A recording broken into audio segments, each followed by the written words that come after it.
I have hope, so I believe. Because hope instills faith of things not seen, things in my dreams, visions I conceive. Supreme ice creams on lands we own, bike rides through imaginations of fulfilled fantasies. Bold and courageous is how hope moves within me. It sees mountains when some only see hills, diamonds when some only see rocks. Hope is open to more than the present moment, but to the growth of the seeds planted. Doubt and fear merely survive in hope's path. Uncertainty stirs passion in life's dirty pot, not easily deterred. Hope decrees faith wrapped up in solid thoughts and positive energy towards the end goal. Hope is the purpose that equates to action. Hope, it reflects, affects, detects, and manifests for everyone who is open to its possibilities. We all need a bit of hope, especially in these times. Love and honour. Welcome. Hello. Welcome to Bernie Grant and Beyond, a community tribute to the community and actually a global trade reunion. My name is Sonia Scantlebury Kamara, and I am so pleased to be here with some guests and other individuals who are paying tribute to the late Bernie Grant, who passed away 20 years ago on the 8th of April. So today we have a lineup. We've got Rudy Page with us. Rudy is a former North London tech and was part and parcel of the project manager for the Global Trade Centre. We've also got, we've got a few technical issues with Alex Pascal, historian and global ambassador for the project. We have Ashley Mitchell in Trinidad, a former employee. He was actually a business advisor for the Global Trade Centre. He's going to join us. We have Mr. Sisi, who is another gentleman who was involved with the Global Trade Centre. We're having words from Sharon Grant today, OBE, who also looks after the Bernie Grant Centre and Trust. And we have tributes from so many people all over the globe paying tribute to the late Bernie Grant. As I said, this is a community project, so we've actually got individuals who met Bernie Grant. And one of the working titles that myself and Rudy decided, we're working with the living memory aspect, where the majority of the people we've interviewed, spoken to, as part and parcel of this project, actually met Bernie Grant. There's a word from Councillor Isidoros. But never went anywhere near its potential and what a dream was. Once we lost Bernie, who was his own reputation, he was very well known across the world, and especially amongst countries in Africa and Caribbean. So with Bernie, I met some of the most famous politicians, African and Caribbean ones. I visited places and all that kind of thing. It was amazing the respect in which they knew him, better than they knew him here in England. The people, yeah. No, he was very well known, whether it was the American Black Caucus, or whether it would be Kenneth Kaunda or Nelson Mandela or Rosie Douglas in Dominica. Okay. We've also, I haven't forgotten them, it's just, we've also got with us Sheldon Thomas, who was one of Bernie Grant's, who actually was a mentee to Bernie Grant, telling his story, and that's all about the beyond. And we've actually got the pleasure of Dr. Stephen Wade Pilgrim, a former senior lecturer in international marketing at Middlesex University, and actually was instrumental as part of the team to set up the Global Trade Centre, telling us about the work that the project did and the beyond, looking at where people are now. So welcome to everybody. So I'd like to start with Rudy. Rudy, do you want to just tell us a little bit about yourself, and we'll start with that? Thank you very much, Sonia. Good day to everybody. It's great that we've been able to get this event online. Originally, Bernie Grant and Beyond was going to be at the African Cultural Centre in North London, which Bernie opened. There's a couple of other community centres as well in Haringey. He also opened Chestnuts and also the Selby Centre. So my background going back 40 years actually in Haringey, first with Dyke and Dryden, sales and marketing manager. And then 20 years ago, I was the project lead for the North London Tech and Business Link, the Synergy project. And the economic development, enterprise development was an integral part of that program. And I was asked to do what was called at the time a harmonization strategy. And that meant by bringing the GTC, the Global Trade Center, as part of the overall business support activity that was going on in the area. And it was because of the Global Trade Center that we really came up with this term called, defined as international trade as a tool for local economic development.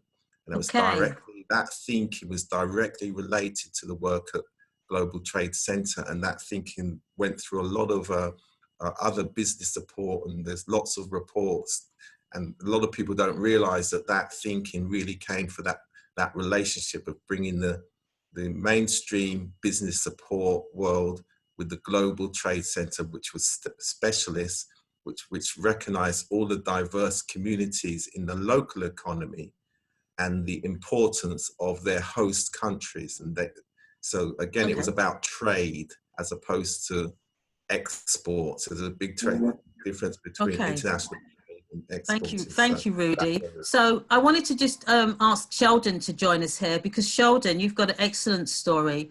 We know that Bernie Grant, this Sharon. All right. Grant was your mentor. Yeah. Okay. Sharon, so let's just. Okay, so do the welcome from Sharon then. Go ahead, Rudy. Yeah, I'm pleased that Sharon Grant has been able to make our event, and Sharon did promise right from the earliest time when Sonia and myself were put into this together.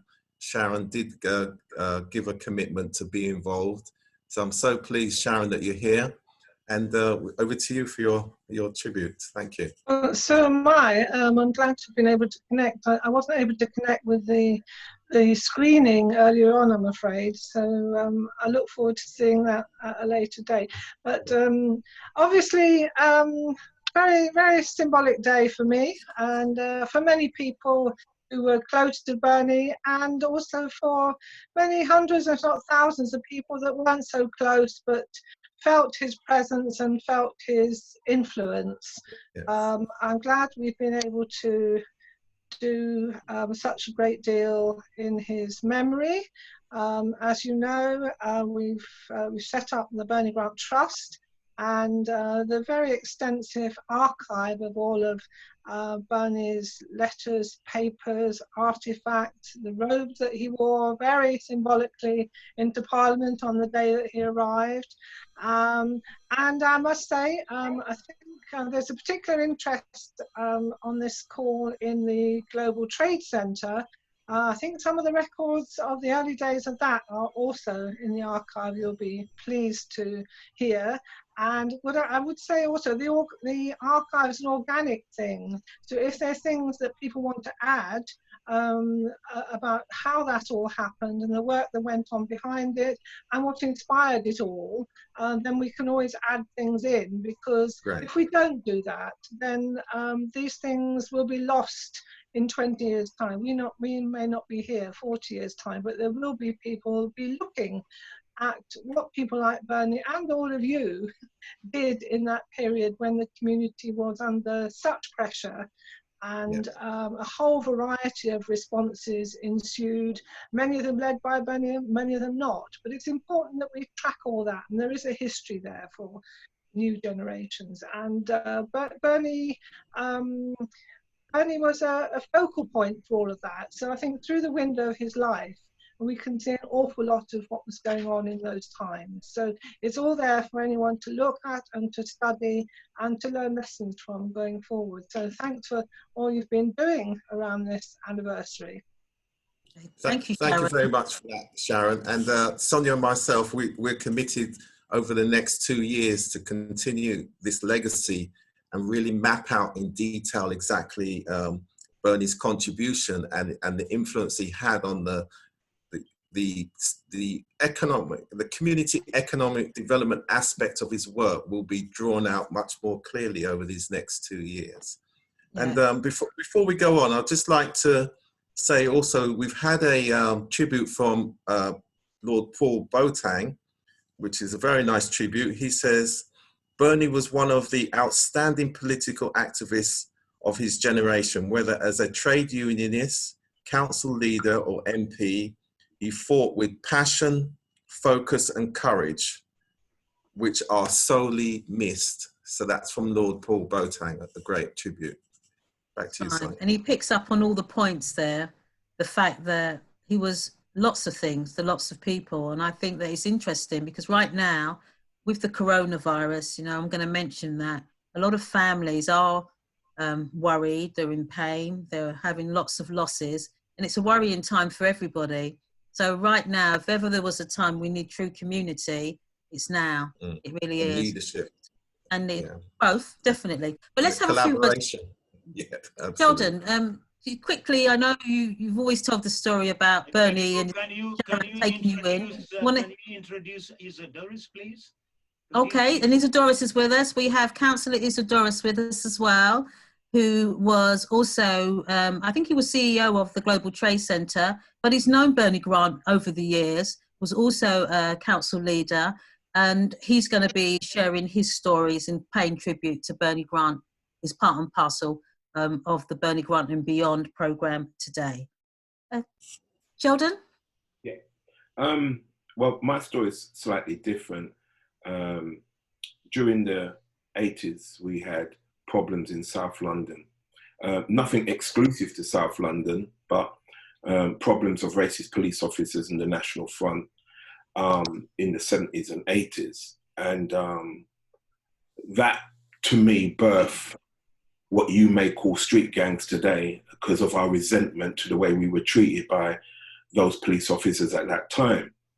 And we were searching as a community, as a black community, searching for some sort of leadership to take on the fight of inequality in London. But obviously being young black kids ourselves, it was difficult because we only knew one way, which was violence.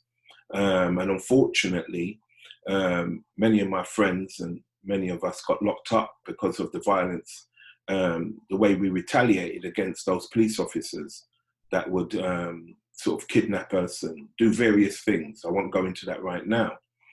And because of that, many of the what you call street gangs was born from that generation, including myself.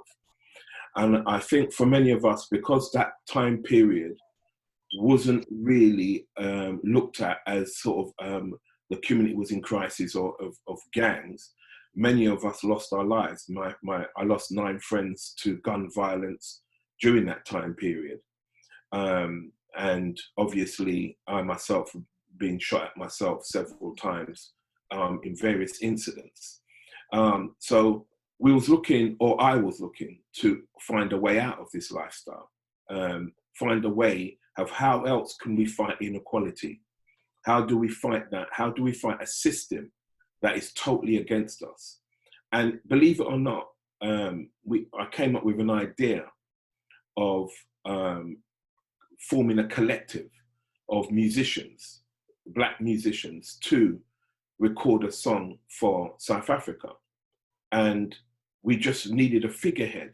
And at that time, we had heard about Bernie Grant. And even though he was an MP and one of the first black MPs from Haringey, we decided that, look, he's the person that we need on this project. And so we reached out, well, I reached out for many reasons, one for personal and one for the record and one to formulate this organization, the Brother Movement. And I reached out, and believe it or not, he returned a call personally, which shocked me. For an MP to actually pick up the phone to somebody from South London, who's involved in street gangs or involved in a way of life that was trying to fight against a system that we was never going to win violently. We was never going to win meeting fire with fire. And so it was such a surprise that he responded none of the artists believed he was going to turn up. They didn't even believe that I took the phone call. And so when Bernie Grant turned up that one day in Brixton with his oldest son, we were shocked. He walked through the door and everybody, we're talking about people who have never even met Bernie Grant, they just heard his name, were stunned that everybody turned and looked. And then they looked at me and said, how did you get him here? But I'll be honest, I didn't bring him. He wanted to come. He wanted to be involved, anything to do with grassroots. He wanted to be there. And even though he wasn't from our district, he wanted to show some sort of affiliation and stance with young black men at that time who were struggling. Right. And what was unique was about the way he spoke to us. It was such a relatable way. You would have thought he was in the same problem as us. And yes, he was, but in a different way. And he began to share with us about how we can combat inequality without using violence, without that way, which we didn't know another way. We just thought if we're going to be met with fire, we're fighting fire with fire. And it was through that meeting and making that record that I began to learn about Bernie Grant. And what got me was he invited my group to his house, like literally With Sharon. With Sharon. You always say that. Down and have dinner. And I'm like, who would do that? Which MP would invite people from the streets to his house to eat dinner? And we were so amazed. And from then, my relationship went from strength to strength. And because of Bernie, I met with so many famous people in the black community. Jesse Jackson, the head of the people who was running the Black Caucus in America. And he introduced me to a new way of thinking. He was making me understand that the way to fight inequality, the system, we have to first understand who we're up against, how we're going to deal with that. How do you deal with this new way of fighting inequality without using violence? And I learned a lot from Bernie because he made me realize that there were many people who suffered what we had been suffering, but we didn't know that.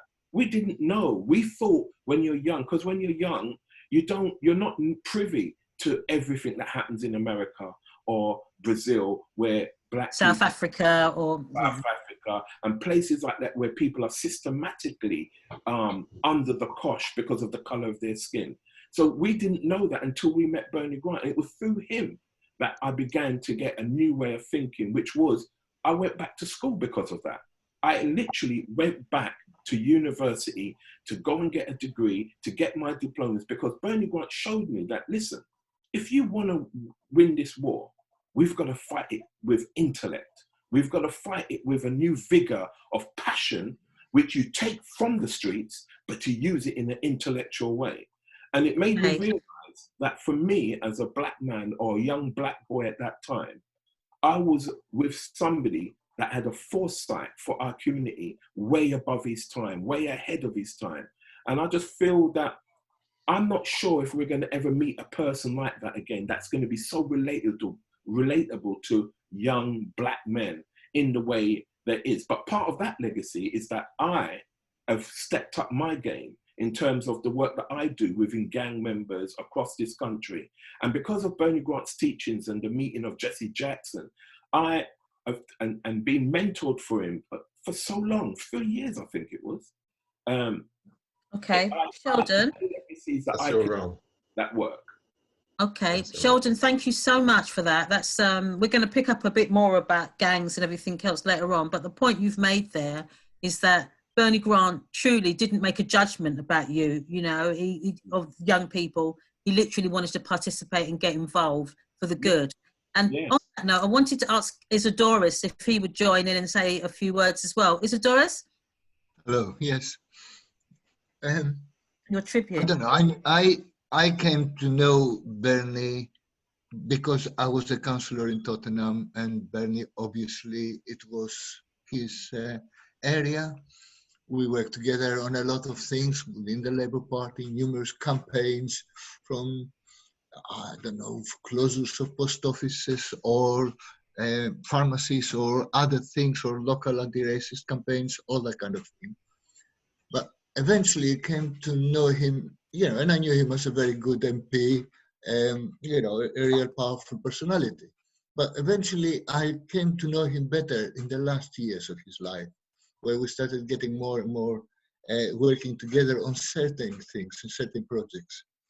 And it was during this phase that I started realizing that there was something more than just a good, powerful MP there. That there was somebody who shared with some of the biggest politicians, the greatest politicians that I have admired over the years, certain traits, the tenacity, the vision, the intellectual integrity, the bravery, this not having any fear of any of the big political or other beasts, that could really take everything if thought he was right. And I think that is a great lesson. And I think that is the part of the legacy of Bernie Grant that I want to keep on hammering, and I want it to survive. He was a bit more than, or a lot more than just a good, effective MP. He was a thinker, and he had all these skills to make a change. Pity, life hit him. He lost his life too young, just at the height probably of his combination of all these skills that I said and the experience, and getting gradually accepted by a lot of people around the world. But still, he's done a lot of things which I think have influenced the whole way that the British politics have been operating, especially, obviously, in the North-South relations in the international global sort of phase, and race equality matters, but on other issues as well. So I'm really glad to participate in the discussion. I'm very interested to hear what other people say, and I'm really chuffed to see two of my old colleagues, Ashley and Stephen, who I haven't seen for years as well. Welcome. Well, excellent. Well, it is a global trade reunion because we realise, Rudy and I, that the work that the Global Trade Centre actually undertook really spanned the world. And we've actually found individuals in South Africa and Senegal, and hopefully we're going to be hearing from them a little bit later on. But right now we want to hear some tributes from Glenroy Watson, and also from a young lady called Beverly, who was employed by Bernie Grant for her first job, and she sent in a wonderful tribute, which Jovis is going to share with us now.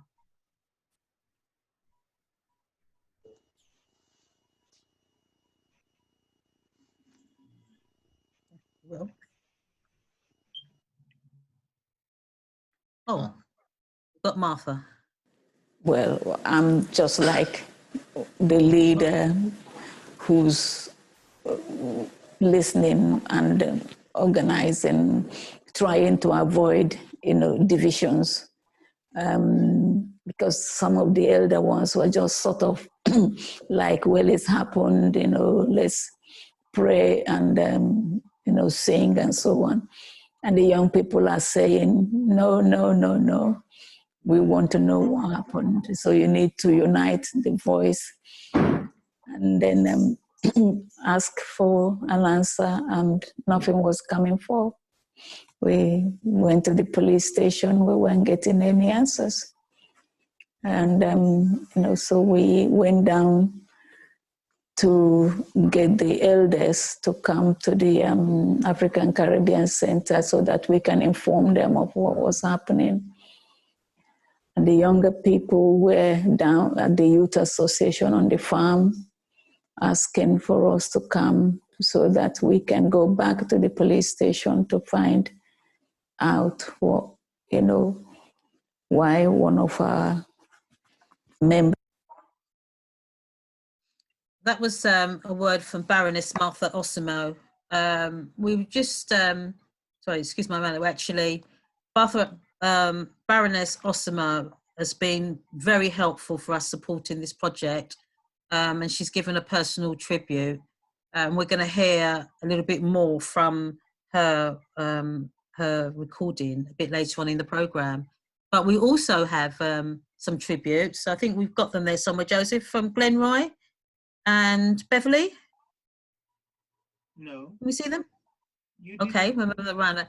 Okay, they are there somewhere, but there's no problem. Here. Okay, so let me just move over to Dr. Actually, let's go to Ashley, because Ashley, you're waiting there. Ashley, can you just give us a little bit about your involvement with the GTC, and then we will have Dr. Pilgrim, who was one of the people instrumental in setting the whole organisation up with the team, tell us a bit more. So, Ashley, welcome in lovely Trinidad. Thank you, Sonia, and good day and welcome to everyone listening or watching in from wherever in the world you are. I know I'm straddling a number of different time zones here. I'm in Trinidad, as Sonia mentioned. I actually joined the Global Trade Center in January of 2000, and unfortunately, Bernie passed just a few months later, so I didn't have the chance to develop too much of a personal relationship with him. However, I did have the privilege and the honor of being part of his legacy through the Global Trade Center. And as you would have heard from some of the previous speakers, I mean, the Global Trade Center, the brainchild of Bernie Grant, was a really unique organization in that it provided very specialist support to business owners, many of whom were from Black and other minority ethnic communities. But they were mainly business or export or international trade oriented businesses that span the gamut from startups to very established businesses. So we were able to provide this sort of technical support in terms of business advice, guidance and so on, but also through trade missions. So there were a number of outbound trade missions to the Caribbean, the Windward Islands especially, but also to places like Trinidad, Jamaica and so on. And to Africa, including Senegal and Ghana and a number of other areas and regions, but also inbound missions as well of businesses from some of those other regions. So the main idea, I suppose, that Bernie had and the vision that he had of facilitating and fostering South-South trade was one that actually was very much a core of what the Global Trade Center offered during those the years of its operation until the year 2005. And I was there right up until it actually was shuttered. But even today, I mean, you still see part of that legacy. So even though the building and the organization no longer exists, that footprint is still there because you do have quite a lot of entrepreneurs that would have benefited from the program, that were clients of the Global Trade Center, that are still trading today. And as most people know, most businesses are actually don't last beyond the first 3 to 5 years. And so that's testament to the vision, but also the robustness and the quality of the services that were provided. I mean, it was a wonderful team there. I mean, Isidoris at one point helmed the Global Trade Center, but we also had Joan Tustin, Sasha Roden from Jamaica, Chris Cable, Nick Fletcher, Amir Sheikh, who is out in Pakistan, Chioma Nwadikwa from Nigeria, Woki Mburu from Kenya. So it's a very eclectic bunch of people with their own skills and experiences and backgrounds, but also all sort of brought together under as a really collective, but also sharing that vision of really fostering not just the growth of entrepreneurs, but that broader vision of interaction among different countries of the various regions in Africa, Caribbean, and Pacific, and even other areas as well. And so I think it was a huge vision, and but I would say to a large extent it was mission accomplished in the sense that, as I said, a lot of businesses were birthed through the Global Trade Center, but also and they still exist, and the impact of those businesses in terms of job creation, in terms of creating international linkages and leveraging those linkages. I think those things have been were really huge accomplishments of the Global Trade Center. And incidentally, most of those people I mentioned, I mean, as I said, was a very eclectic group. I mean, we're still in contact, still friends Excellent. to this day. I mean, and that is almost like a personification of that sort of interaction and international trade and so on of the various countries that we had sort of interaction and some sort of input in. Okay, thank you so much, Ashley. Actually, I found a copy of the Global Trade Centre's mission statement, and it basically says the vision: become a major and influential player, a centre of excellence, an example of best business practice in the international trade field, increasing trading activities primarily between European and ACP countries, whilst promoting and advocating fair and equitable trade principles, being a catalyst for unleashing the unique potential of BNME communities in this field for the benefit of all the communities in the UK and the development objectives of ACP developing countries, and providing a unique resource for relevant public and private sector agencies that are prepared to share its broad principles and objectives whilst enabling the unusual, marginalised BNM-owned smaller enterprises and startups to access their services and the opportunities created by international trade. And that really sums it up. And I really would like Dr. Pilgrim to really talk to us, because I know that you were one of the individuals that was instrumental with the development, along with Rudy at the UK end. So Dr. Pilgrim, please talk to us about the South-South dialogue that Bernie Grant's dream was about. Thank you so much. Sorry, before Stephen comes in. Sure, Rudy. Yeah. Just very quickly, sorry, Stephen. I've had a couple of people saying that they can't access the site, Joseph. So are we on through Facebook or anything? Continue discussing. I cannot troubleshoot stuff. Okay. All right, I'll let them know. Yeah. Okay. All right, thank you. Dr. Pilgrim, talk to us. Thank you so much. Thank you, Sonia. Thank you, Rudy. It's just a wonderful pleasure, privilege to be on this tribute here today. It's an amazing initiative. I really take my hat off if I had one, like Doris. You're in Trinidad. I take my hat off to you guys for keeping this important legacy on. Sharon, it's a pleasure to see you again. It's a long time we haven't seen. I think the last time I saw you would have been at your home. So it's really... Everyone seems to be going to Sharon's home. Oh, yeah, no, we had some good times. And my good buddy Ashley has kept me in the loop. I want to thank you for that, Ashley, over the years. What a pleasure to see Isidoris. Isidoris, you bring back very great memories. We had a great time together. So I needed to say this first before I start talking about the program, because really Global Trade Center was about that. It's about the people who came together to make this thing a reality. It was about people. Bernie Grant was about people. Okay. Let's get that right. Yes, there were issues, and I will talk to one or two of the issues that I was brought in for, but it was about people, pulling people who had a dream in their heart, something that they wanted to get done. And it was consistent with his own thinking. And so it was great to be part of a team that had a common purpose. I want to say that I joined in the late 90s, just before Ashley. I came in, it was interesting. I was a professor at Middlesex University Business School, and I was specializing in international competitiveness. So I was doing a research on the banana industry crisis. I don't know if you might remember that. Yeah, in the 1990s, we had a problem with the EU regime for the banana program protocols. That's right, and the World Trade Center had taken the EU to court over the preferential access for what we'd have called at that time ex-colonies. And I was one of the researchers, academic researchers, who was involved in studying how we could enhance the competitiveness of the region, notwithstanding these attacks. And I was on the papers and the news and so on. And as a result of that, Bernie called me.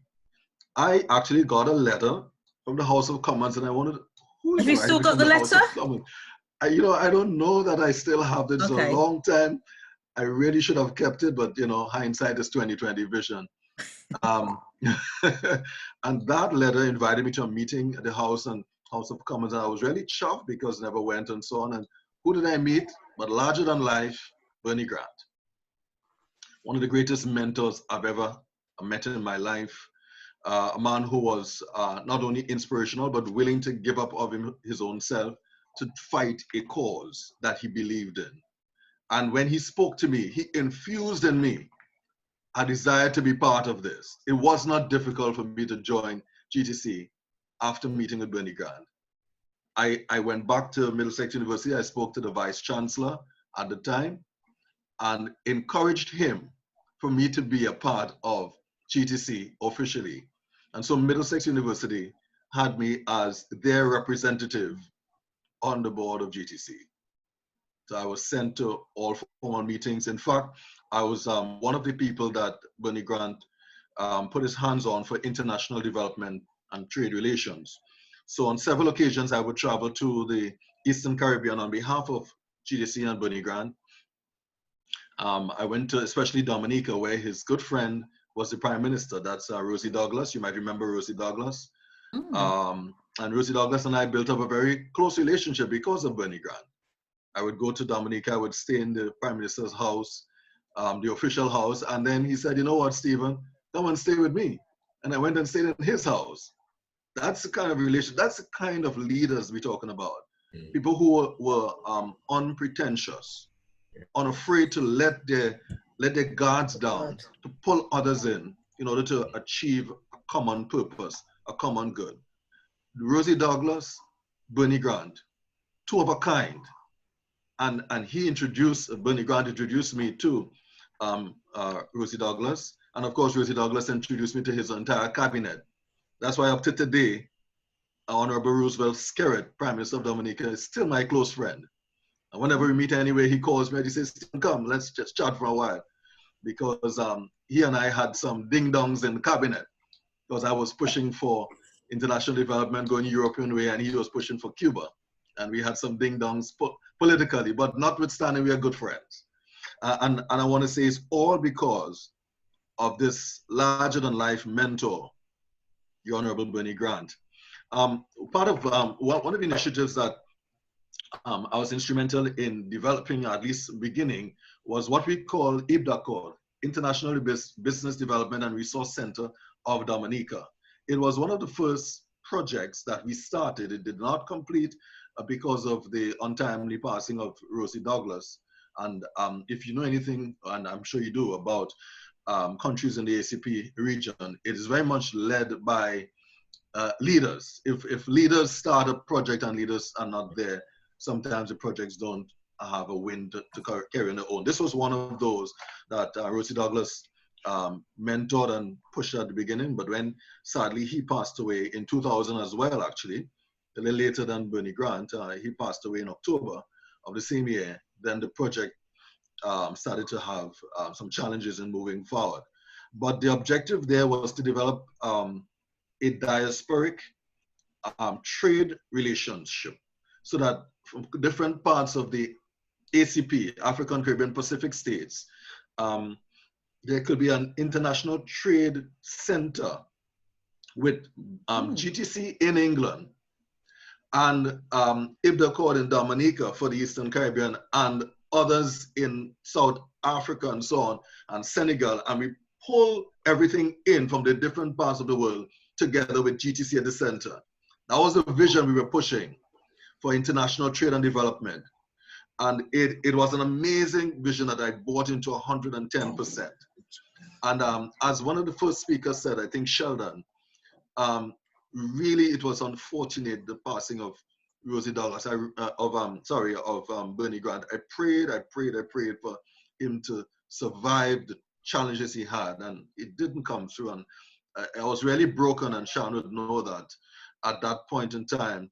But you know, we continue the legacy. I'm a professor today, and I speak about what we do. I live and work in Georgia, United States, and in Trinidad as well. So right now I'm actually in Trinidad, but I also work and live in Mexico. So I have actually taken the Global Trade Center to heart. I take it wherever I go. Wow, so I work in excellent. 3 different countries, 3 different university systems. And I speak about this all the time when I speak to doctoral programs, doctoral students in international business and international economics. I speak about what we do, Isidoris. I speak about what we did, how we started this, Sharon. We made an impact, I think, at that time. And we are the ones now to carry on the legacy that a great man left for us. And I'm very happy to be part of that. Fair trading was a big thing that came up. As you know, fair trading wasn't a very popular topic at the time, but we brought it up at GTC. We had fair trading missions. I remember attending a trade mission at the Trinidad and Tobago High Commission. Companies came from the Caribbean and wanted to access Europe. And we took them in there and we spoke with them and about how, what are some of the factors that they need to put in place and so on. So for me, this has been a tremendous journey, well started by Bernie Grant, and those of us on this, on the table around here today, it's our job to carry it on. Willing to be part of this, and thank you for it. Yeah. Stephen, thank you so much. That's just absolutely wonderful. That gives us a background, brings us up to date and covers the beyond. We've actually, Joseph has managed to do a link now so we can hear from Alex Pascal. Just to introduce Alex again, we've just had a couple of technical problems there, but Alex is a broadcaster, journalist, oral historian and the cultural ambassador. He's pioneered Britain's first daily radio programme from 1974 to 1988 for Britain's black communities on BBC Radio London. He's the living co-founder of the Voice newspaper, former chairman of Notting Hill Carnival, national coordinator for the Caribbean Focus 86 for the Commonwealth Institute and CARICOM, governments and numerous other advancements for Caribbean and African communities in Britain. Now, he's also done a lot of writing and presented songs for all sorts of things. He has received an OBE, but what he really is a cultural ambassador. I started with that for the Caribbean, and he's written a wonderful piece, especially for Bernie Grant and beyond. Yes. Alex, I know we've had technical problems. We're still here, and we would really, I mean, I've been privileged enough to read your piece, but I know the wider audience would like to hear some of it. Welcome, welcome. Thank you, Joseph, for persevering with that. Alex, go ahead. I'm not sure whether it will work, so... Oh, can we try? Okay. Alex? If you can hear him, fine. If you can't hear him... Okay, we can't hear anything yet. You can't hear him yet? We can, but it's really low. Yeah, it is low. Let us not these things online. We know it is not. Okay, well, let's see what we can do. We can hear you, but it's low. Alex, go ahead. You have introduced him. Let's see, you know. All right, could you hear me? Could you hear me? Hello? Could you hear me? No, it's... Alex, they can't hear you. No, we can't hear you. Yeah. We have to drop this, so. Yeah. Can you thank him for the lovely piece that he's written, though? It's in the Hammond High today, and it was the first thing I saw when I woke up this morning. It's a lovely piece. Thank you very much, Alex, if you can hear this. Yeah. And we're retweeting it. We're retweeting it. Yeah, it's beautiful. It is. Okay, I'm so sorry about that. Okay, we will try our best to make sure that people get a chance to read it another way. All right. Do you want to add some bits on what Dr. Stephen Pilgrim was just talking about there? Because you're also in the thick of that. Can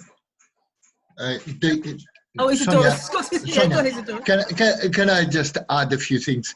I think Stephen brought back some memories. Really, this trip to Dominica was Ashley and myself, of course, were there as well, isn't it? It was quite a heroic one, because we're trying to break new ground, we thought at the time, and we went and observed the parliament, the debates. If you remember, they had budget making time at the time, all that kind of thing. Visited the various business support, supposedly things, support, everything. It was pretty good. And Rosie, who again tragically died very young, like very strangely, was a politician who was bigger than his little island, far more influential. And if I remember right, the story, Bernie met Rosie while they were waiting, both of them, in Libya to meet Gaddafi at the time. And while they were there, they became friends as they were talking at the time. I And don't think that's true, Isidorus. I don't think that's true. Well, that's what I was told at the time. Lots of stories. That's why we want the living memory. We want the true stories. We don't want that. That's why. Well, okay. Well, I don't know, but the thing is, Rosie came numerous times actually to London as well. We went around with Rosie, met. Had meetings with a lot of, you didn't know that there would be so many Dominicans in London, but one of the meetings there were nearly 1,500 people, that type of thing. It was quite a thing, but it was this kind of links that they were coming out, they were very, very, very important. And one bit that I want to add only is, may have come up already, but the Global Trade Center wasn't meant to be obviously just another training and promotion, a business promotion organization. What Bernie wanted, what I liked about the vision, was that we would become big players in the international scene, in the North-South divide. And effectively, the one I remember him talking about was that the day that we will be sitting on the Lomé agreement table, that there will be part of the negotiating teams of the Lomé agreements, who are between the European Union and the ACP countries, the African, Caribbean, and Pacific countries.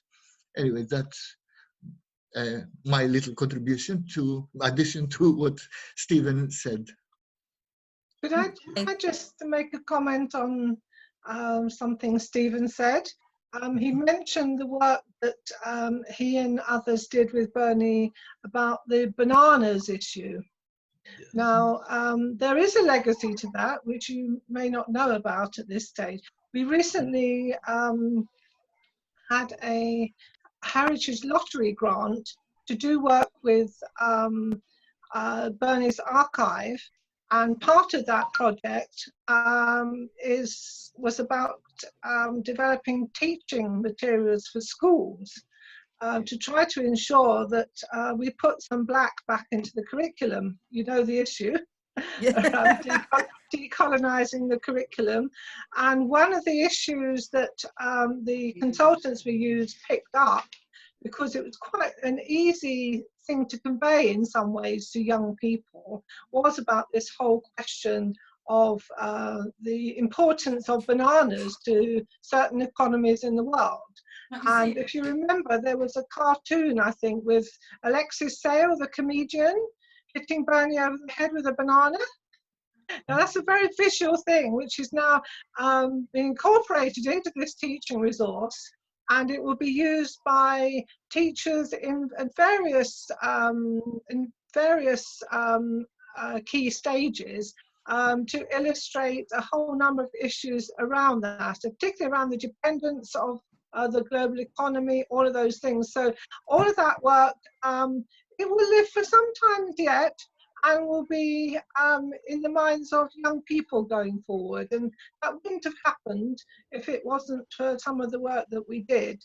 There are other things that we've done in terms of developing those resources, but your remark about the banana issue reminded me of why we've done some of this work. I mean, it's been a lot of work getting the money from Heritage Lottery. They don't give it away lightly, I can tell you, enormous amount of work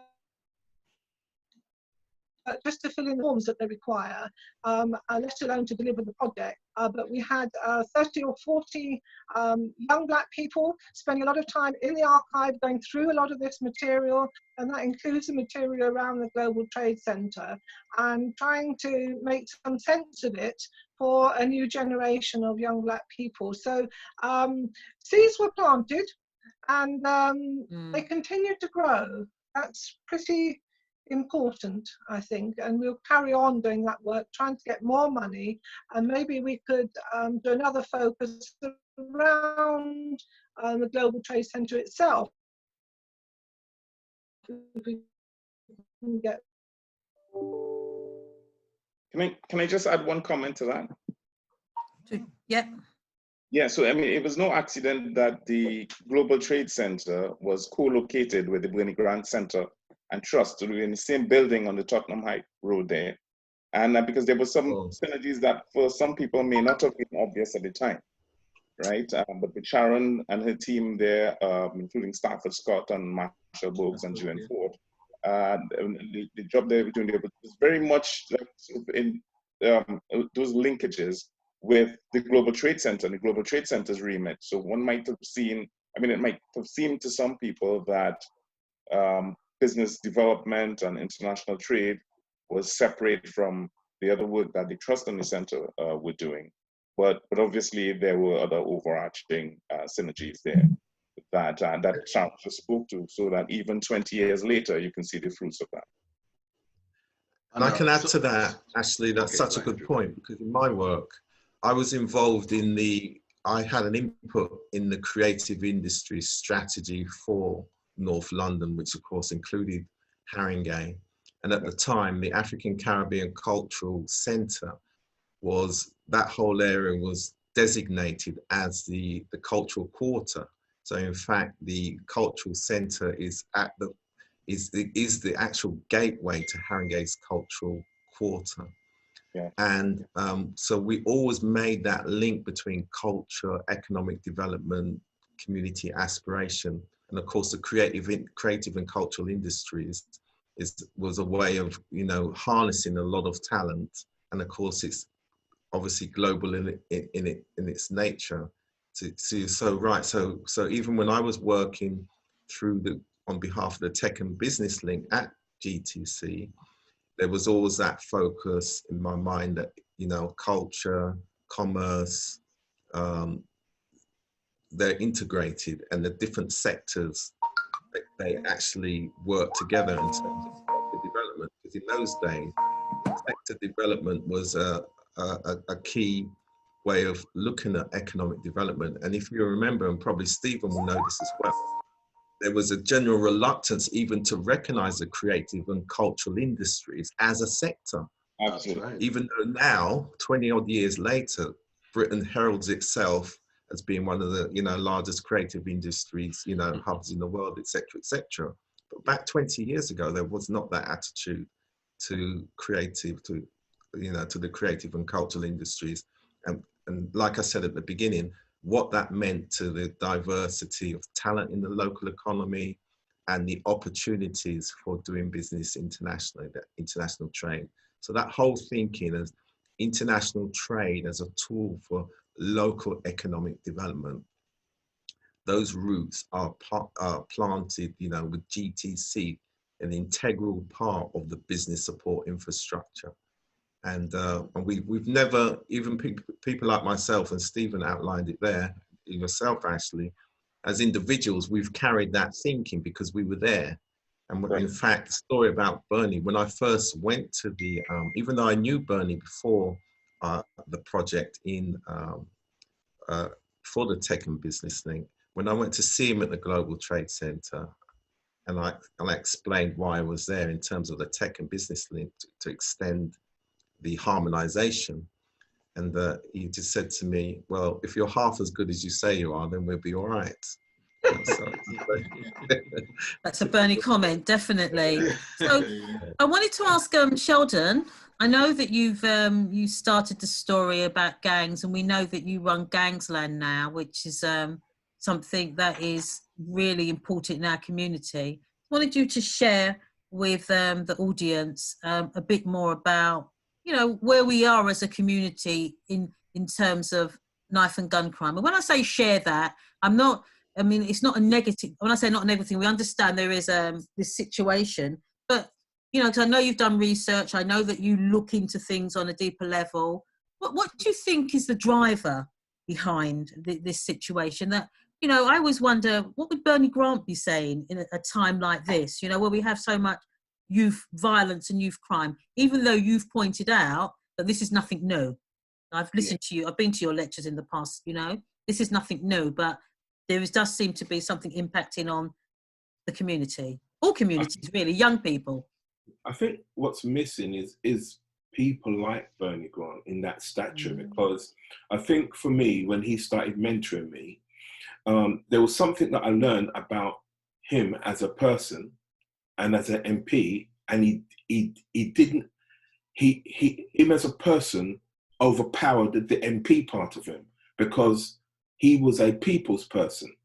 And one of the things I learned from him was that if we're to change society, we need to have mentors, we need to be in the thick of political framework, we need to understand economic suppression, we need to understand the devaluation of our currency in certain Caribbean and African countries due to the West and the World Bank's structural adjustment. And these are the things that Bernie, I left school with no qualifications as such. This man saw past all of my angry issues and my violent way and my thuggish way and his kind of gangster lifestyle. I was kind of double life I was leading, you know.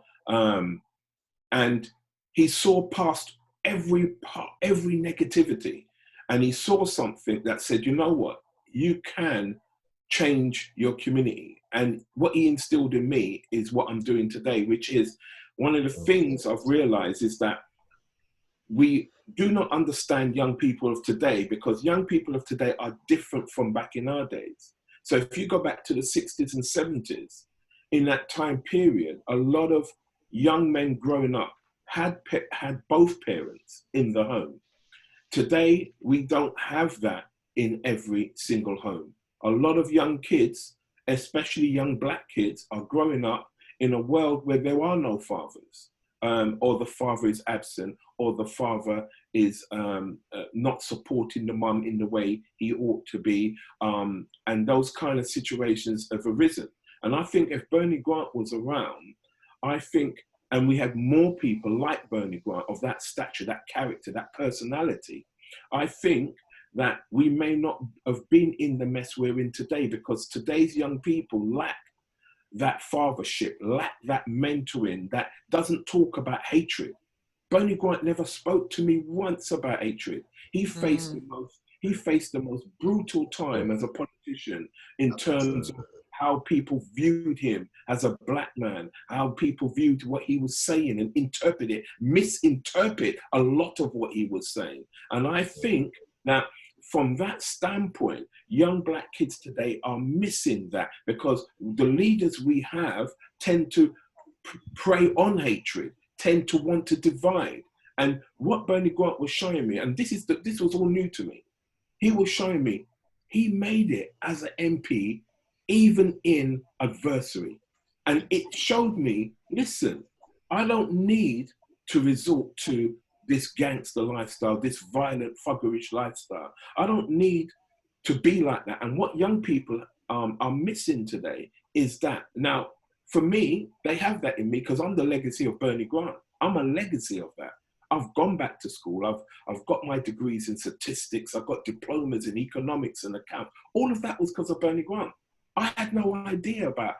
I thought education was against the black man, until when Bernie Grant made me realize that's what you need to fight them with. And that thinking made me realize that this is what we need to instill into our young black youth, that education is key for us to break free and break the glass ceiling. And we have to change strategy. That means we need to have more men standing up and empowering our young people into thinking about education can be used to our benefit. Yes, there are certain things we need to overcome, institutional racism within the way schools are set up, the way the system works against. But what Bernie Grant showed me is that he did it. He done it and he proved it. And the thing was that Bernie Grant made me feel that the way forward for young black kids of today is for us to be in that political framework so that we can create the policies, so that we can start looking at things economically. The parts where some of the other gentlemen are talking about trade across Caribbean, the Africas, and trade and bringing trade amongst us, those are the things let me call you back, was talking to me about. Let me call you and back. I'm Let me from send the you another streets. link. Those are the things that he was talking to me about CARICOM, about the Caribbean island becoming one, about us and trading, the way we need to break the way the trade is set up against Caribbean and African countries. I learned all of that from Bernie Grant. And I think when we talk about gun and knife crime, we're missing that link that can bridge the streets. I'm one person that has got a legacy. I'm very fortunate to have met Bernie Grant in my lifetime. I'm very fortunate to have that legacy so that when I engage with gang members, I go into places that people would never go. I go to trap houses where 10-year-olds are cooking the drugs, they're making the drugs. I go into places where guns are. I go into places where you've got 11 and 12-year-olds who are transporting drugs from one end of the country to the other. And I'm most probably the only positive voice they're going to hear for that day. For that day. They're not going to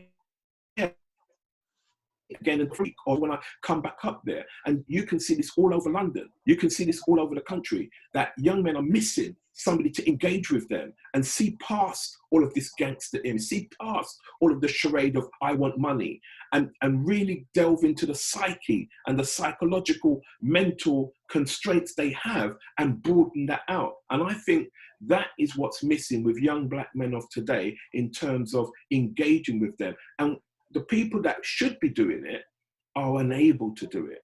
They don't have that character and personality. And I'm not just talking about MPs and famous people. I'm talking about men as a whole. There's a gulf, there's a big chasm in our community of black men who are not doing the right thing and going back and feeding in this new approach, this dynamic approach that Bernie Grant started back from when he was an MP all those years ago. And I think when you ask the question, what is missing about the gun and violence, about young kids, that's what's missing, that inspirational figure that people can sit down. When I go into these trap houses, I'm no one famous, but you know what? They listen. Why? Because I'm the only positive voice they're going to hear. I'm not going to sit in there and start judging them and criticizing them. Why? Because I'm relatable. That's what Bernie Grant was to me. He was relatable. So the problem we're having in our community, in order to fix it, we have to fix the men in our society, re-educate them,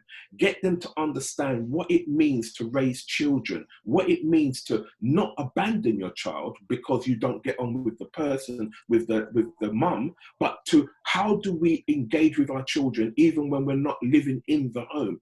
That's what's needed in our community, because to overcome gun and knife crime, it isn't as simple as telling a child, don't carry a knife, don't carry a gun, don't sell drugs. We have to become those mentors they can respect, because they don't want mentors that they can't relate to them.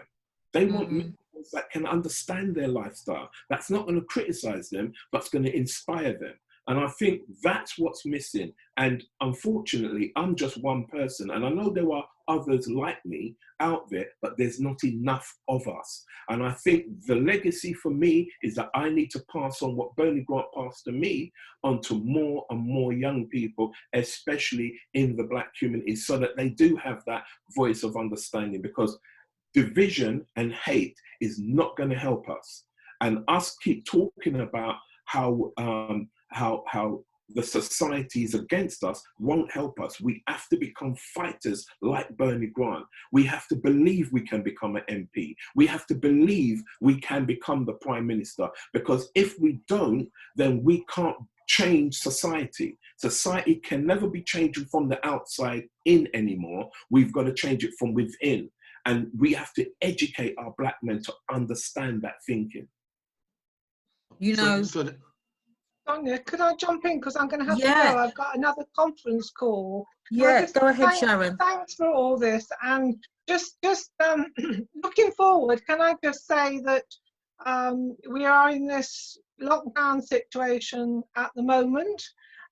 It will end at some point, but when it does, we're going to have a fight on our hand, because a lot of the things and the organisations that we've fought for in the community over the years, they're now on their knees. Their funding is completely disrupted as a result of what's happened. They've lost income because of the premises hire is not happening, grants are not happening, and there's going to be a bit of bloodletting in terms of who survives all this, and that includes the centre, I can tell you, although we're working hard on it. We lost all our income overnight at the centre, and it's always been a challenge to keep that going, but that won't be the only thing and only organisations which represents a huge achievement and a struggle of so many years that's going to be threatened when all this ends. So be prepared to fight, everybody, for that. And the last thing that I would say is that Bernie died far too soon, and I have absolutely no doubt at all that he would have lived a lot longer. He not lived under the pressures that he lived for such a long period of time. The attacks on him were vicious and absolutely awful and undermining of his health. And I think there is an example there that people need to think about. You need to look after yourself, particularly you black men there. You've got to look after yourselves, and there's no point in you costing yourself, making yourself ill if you ain't going to be here.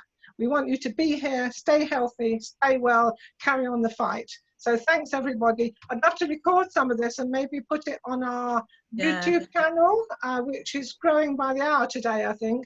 The lecture and the contributions from Linton Kwesi Johnson, and I think Sheldon, they're all on that YouTube video. So if you've got a couple of hours, sit back and watch it while the lockdown goes on tonight. Thanks, everybody.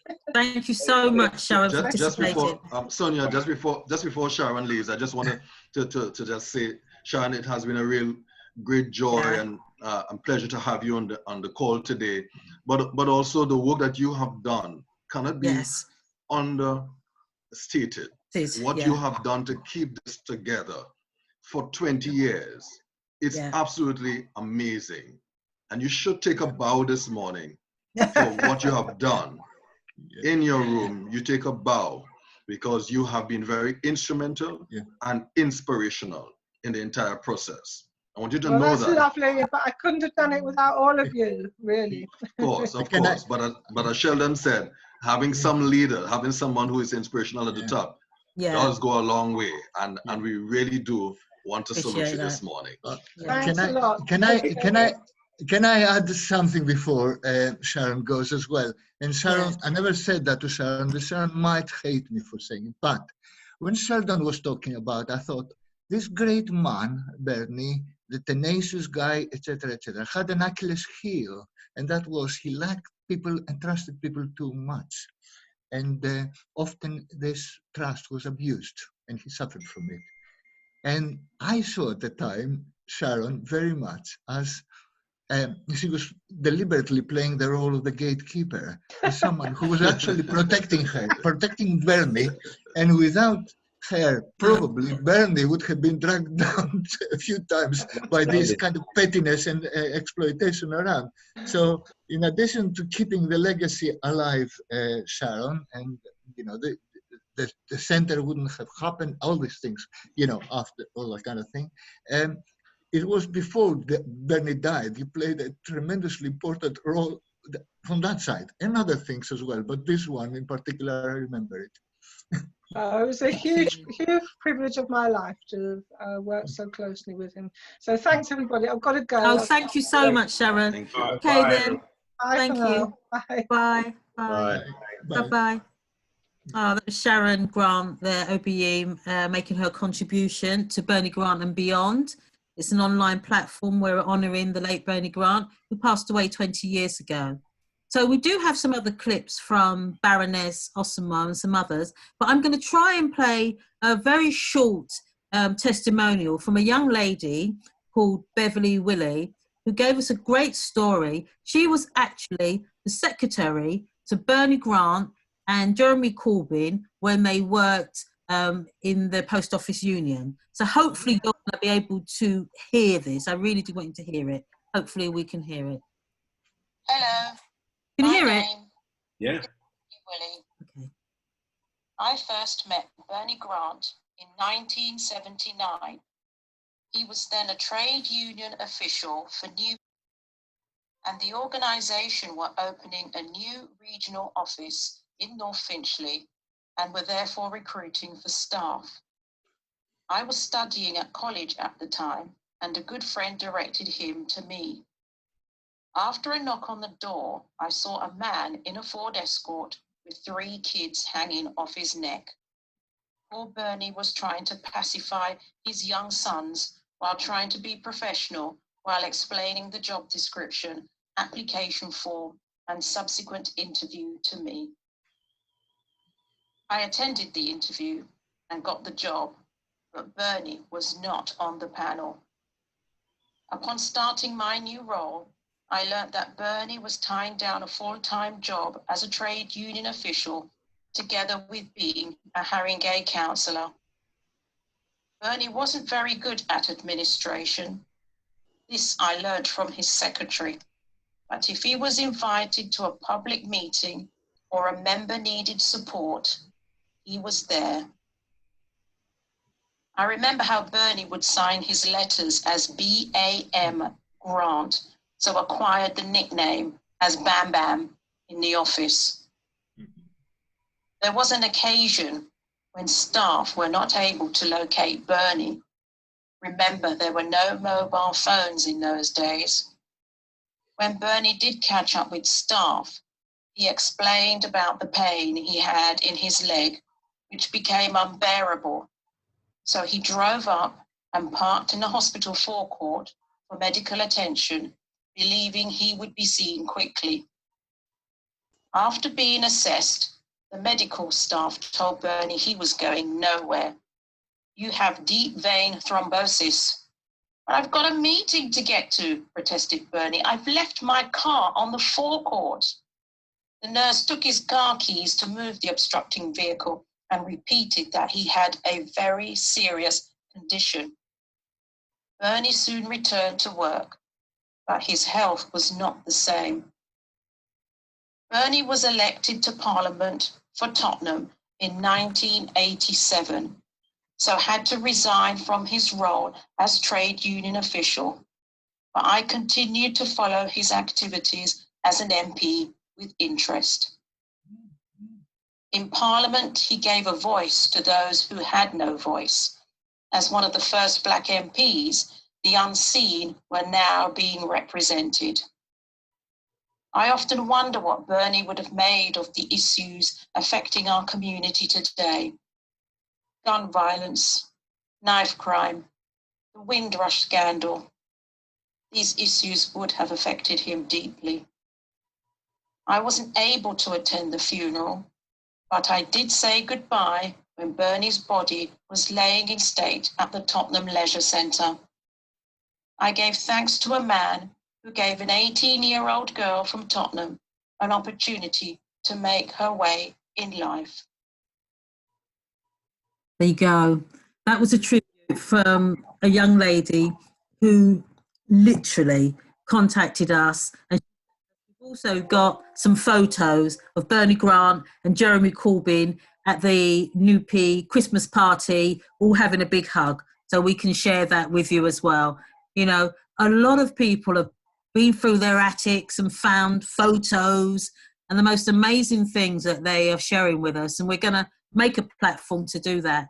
But today was just, as Rudy said, for us, we had planned the Bernie Grant and Beyond event to be at the West Indian Cultural Centre. But due to the coronavirus and the pandemic, things had to change. And we were determined to be flexible, that we were going to deliver something as a starting point to honour Bernie Grant, because, as you know, it's really a name that we should all be very familiar with at so many levels. You know, and I just wanted to let everybody know through my research, I've done a lot of research around this, and I have used the archives, which are fabulous, and I recommend people do go and get involved and research things. Everything's there. I spoke with individuals from the Turkish community, the Somalian communities, and people from Ethiopia. I had so many people who were refugees who explained to me that Bernie Grant supported them and their families when they came into this country to settle.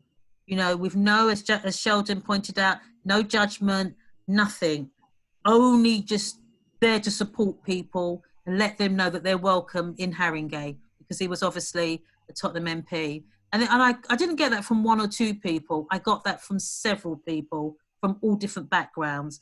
And it was really interesting because it wasn't just about people of colour, as Sheldon said, and it wasn't even about class. It was just people that had a need. People, They needed an injustice that he was prepared to take up. It was honestly, it was just me. It's humanity. It's about humanity. Just conducting the research was just amazing, you know, because we all know Bernie Grant's thought about reparations and the work he did around reparations and other really important matters that are prominent today, Windrush and other things as well. And we as the community, all communities, need to acknowledge that and make steps to get things done. Doris, you wanted to add something? Yeah, can I just, when Rudy and Ashley before were talking, they raised an important issue which I wanted to strengthen a bit. The Global Trade Center, for example, it was also the Bernie Grant Center. There is the leadership program, the reparations movement, the repatriation movement, and SCORE, the Standing Conference of Race Equality in Europe, all these projects, that all of them started by Bernie. They look like disparate projects, but until you realize that they were part of a grand design, they were all part of a jigsaw puzzle, which ultimate aim was to get to the changing the North-South relations overall. It was almost like Bernie setting up little rivers to go, in different directions, or spreading tentacles around the world, basically, to do that. Right. And that is a sign of a great thinker. I think that's quite important. Long-term strategic thinking.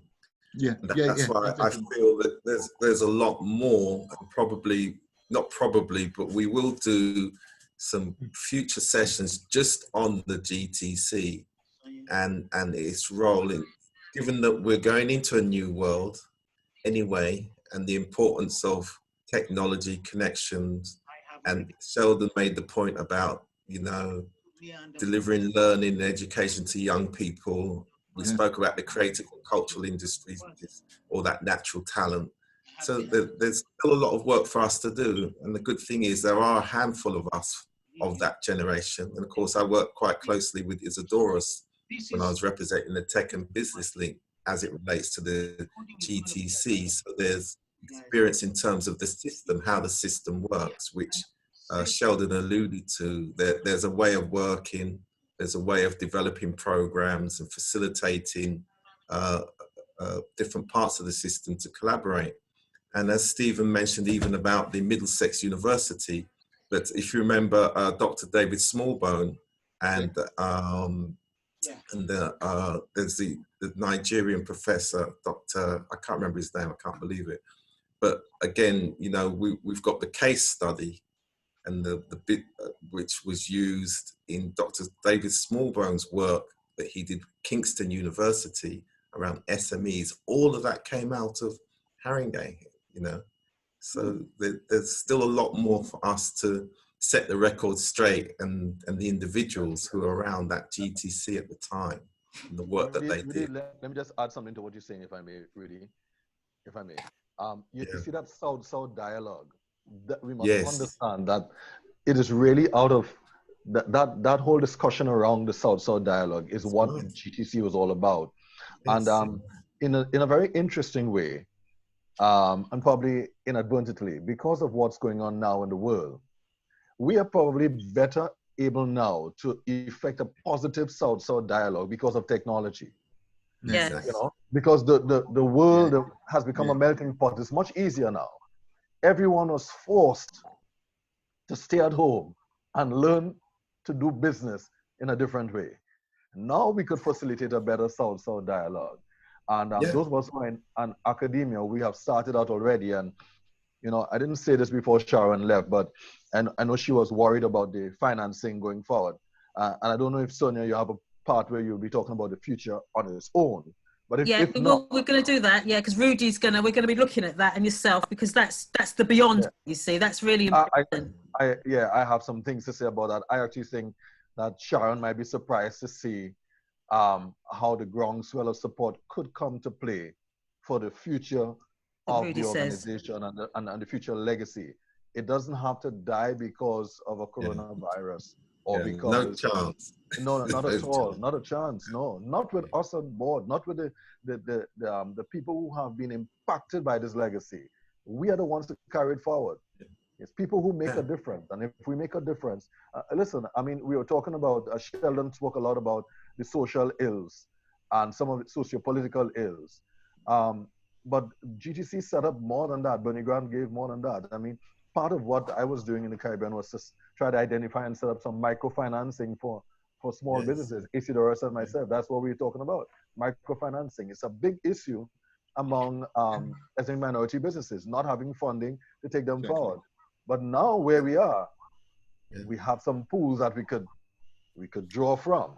We didn't have in those days, but we have now. Where we sit, we have now. So we could come together after this and put something in place that will make the beyond much more achievable than the past. And that's such a good point. And Isidore, so you remember the campaigning that you guys had to do at the Tech and Business Link to ensure there was fairer access to finance. Absolutely, yeah. The SMEs. And in fact, I've got one of the business reports around business development, and one of the program work streams, it's the GTC's work being set out very clearly, the importance of access to finance for these local enterprises. And then, as you're saying as well, Stephen, we say technology has no gatekeepers. And and just one last quick point around that is that this 26th of April is Intellectual Property Day. So again, we're using that for a week of technology economic development activity as well, you know, and even delivering learning in supplementary schools. So the supplementary schools in our community now are important again, because they're having to go online, and we've recently, in the last week, just tested delivering, using our experts, delivering into the supplementary schools through their online platforms. So there's a whole new world. If we're creative, positive, and collaborate, that we can make the impact. Sorry, Isadora, she was going to say. No, it's right. Yeah, no, I was just saying it. You know, absolutely right. First of all, Stephen, you probably remember when you were talking about Middlesex University, how we were going and having these long meetings with the Vice Chancellor and the whole of the Senate about working out links with Caribbean countries and bringing students and exchange programs, projects, etc., as part of all that thing. And similarly, can I say, Rudy, the role of the tech at the time that played in supporting the GTC in the early days was crucial. And it was, for us, it was a real target. That was important. Without it, we wouldn't be able to work on it. And we did devise some interesting projects at the time, programs about how, you know, you get the piggy banking project, you know, things like this, you know, the bits. It was very, very good. You remind me a lot of good things from that period. I've still got my original report and everything from the Global Trade Center. It's actually on our website. And again, it looks as though it was written the other day. I mean, you wouldn't think 20 years ago. Exactly. 20 years. It's work in progress. We haven't completed it yet. Yeah, absolutely. Yeah. Still to be delivered. It is work in progress. And I think at this point, we're going to have another short video from Baroness Martha Osimo, who made some recordings with Isidorus to support the Bernie Grant and Beyond project. So Joseph is going to prepare that for us, and we're going to hear a short few words from her. But just to look at where we are now, I mean, we've had quite an interesting conversation this morning. What I like about that, we haven't had our link from Senegal yet. There seems to be a power cut in Senegal, which is quite common. Okay.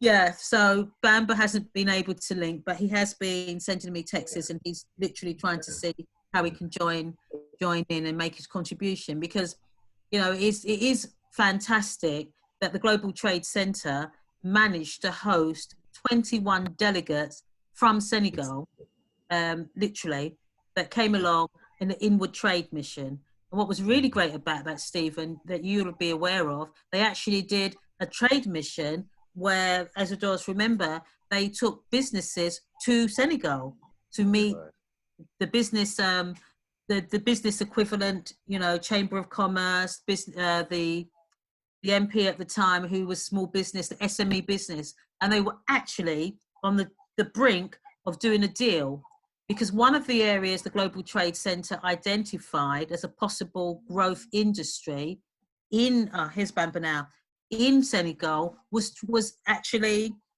the leisure industry, which was something they recognise. Tourism and leisure industry could be something that would benefit Senegal, and they were putting together a project to see how that could work with the expertise from the UK. And when I think of that now, because, you know, I've got Senegalese roots, and when I think of that 25 years ago, someone trying to put that together, that's just, you know, that is something that is beyond, you know, the wildest imagination when you talk about leading as a market leader. But that is something the Global Trade Center was working on. Yeah. And again, as a sector, again, tourism wasn't being recognised as a key economic driver for SMEs. 25 years, you hear it nowadays. You hear it nowadays as though it's always been there, but it really wasn't. It really wasn't. Great. That's fine. So Bamba's saying he is still trying to link. So we're going to see if we can send him the link again, and let's see if we can get him there, because he's desperate to make his contribution, which I have to say is definitely worth waiting for. I'll just add, Sonia, as we're just around what Isidoris and Stephen had said in this last contribution, I've been heavily involved in the diaspora movement in the last few years. And a lot of what we're talking about now brings the whole diaspora movement again to the forefront because of technology and these links. And so much of the thinking has already been done. And so Isadora, Sonia and myself had already started to think about what we're going to do in June, because obviously now the Windrush scandal means that, you know, forevermore, June is going to be an important part of the representative voice, you know, of the Windrush generations. So maybe it's Stephen, Bamba, Ashley, and Sheldon, that we really do look at, again, this economic development perspective, because we always talk with young people about the 21st century skills that are needed in this world: creativity, collaboration, communication, critical thinking, entrepreneurship. So I think this is a good opportunity to, again, to put Haringey with its roots with the GTC, etc., but back to the forefront, because at the moment there's we have to now have a technology response when it comes to the whole Windrush, the Windrush status meetings, the Windrush compensation scheme, which I'm currently working on. All of this engagement has to go online as well. So this is, I think, again, Stephen said it, this is a great opportunity. Let's get some of the old thinking into this new structures and get some new structures, get some new representative voices, because we do need it. We know, Sonia, from our work with the young people in Haringey, recent times where we've tried to get them much more involved, and we've had to do it on our own as such, you know, just like this. So, there isn't a lot of support, and I wanted to say, so just on the point Rudy just made, I want to make it clear. I mean, you've all participated in this, but we want to make it absolutely clear. We haven't received any funding from anybody to do this. Joseph, we've got Agenda who's done photography for us. Everyone who, Sheldon, Isidoris, you did the videos for us. Dr. Stephen Pilgrim, you know, and of course Baroness Martha Osamu. Everyone who's made a contribution has done that, Sharon as well, because they wanted to. So we decided it wasn't, I mean, sometimes you're waiting around to get funds to do something, and by then, you know, not so much you've lost the idea, but your idea is not delivered how you initially wanted it to. So we took the steps with Corona to say, regardless of that, today we were definitely going to honour Bernie Grant's 20 years, no matter what. Even if we just done it ourselves at home. There's only 2 of us online. Yeah, it's vital. Yeah. Can I just sorry, Sheldon. Can I just say something related to that? I think the Global Trade Center, there were a number of people involved day to day. We had arguments, we did this and that and the other, but did very well. And I think when we go and talk a bit more about the future, I think some people like John Tastain and Chioma, and you know, I think they were crucial players, and without them, we would never have got where we were as well. So. I hope that you'll be able to trace them as well. I mean, I'm really impressed with what you've done. We're going to keep tracing. We've traced quite a few people. We've been amazed, to be honest, like Stephen and Sheldon. We have been amazed how many people I can tell you I've personally spoken with who said, someone like Ashley was they knew Ashley, they knew Sasha, they knew Joan. Sasha, Sasha as well. Instrumental. And they said they helped me with my business. This is not 1 or 2 people. I'm talking about spoken to people in South Africa. We've spoken to somebody who's from Zimbabwe. You know, there are all these people. But unfortunately, because, you know, we've had to change our platform slightly, this is something that we just put together. But this is going to be an ongoing thing. We're going to find ways to keep moving it forward, because this is not something to hide under a bushel. Video is ready. Okay, let's hear some more from sorry, Sheldon. Martha Osmo, yes. Yeah, come back to Sheldon. From Baroness Martha Osmo, excuse me. Yeah. Well, I'm just like the leader who's listening and organizing, trying to avoid, you know, divisions. Because some of the elder ones were just sort of like, well, it's happened, you know, let's pray and, you know, sing and so on. And the young people are saying, no, no, no, no. We want to know what happened. So you need to unite the voice and then ask for an answer, and nothing was coming forth. We went to the police station, we weren't getting any answers. And, you know, so we went down to get the elders to come to the African Caribbean Center so that we can inform them of what was happening. And the younger people were down at the Youth Association on the farm asking for us to come so that we can go back to the police station to find out what, you know, why one of our members lost her son. Had his mother. So when Bernie Grant. Okay, all right. Well, we're going to finish at 2 o'clock anyway. So if we just have a little look at the Beyond, I'm not sure we're going to be able to connect with Senegal. I know he's trying, but he hasn't made the link yet. And unfortunately, as you know, we haven't been able to hear from Alex Pascal, our cultural ambassador. But let's just look at the Beyond now. Where are we? When we've sort of started this initiative, but as Ashley and Stephen Pilgrim, who in Trinidad was saying, so what are we going to take forward as the Beyond, as a collective? What do we see? What's the vision?